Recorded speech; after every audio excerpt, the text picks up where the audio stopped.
I have a wonderful story about teaching that I wish could be multiplied many times over. It comes from a memoir of a man who grew up in Harlem in the earlier part of the 20th century. And he writes in his memoir about the great difficulties of being a child in Harlem at that time, but about the one or two public school teachers who lifted his life. And he tells an especially touching story about Mr. Porter, who was his black math teacher. And the memoirist writes that he, the person writing the memoir, was apparently born with an inability to calculate and to count.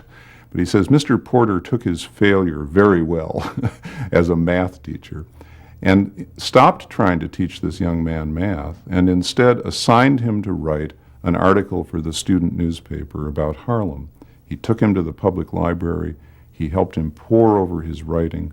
He helped him develop his craft, abandoned the teaching of mathematics altogether because he perceived in this child a gift that no one else had seen.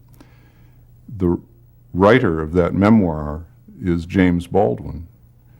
And having read that, I cannot get out of my mind the image of the courageous teacher who is willing to give up the technical subject, to give up passing the test in that subject at the end of the road, and to look instead at the child and the child's gifts.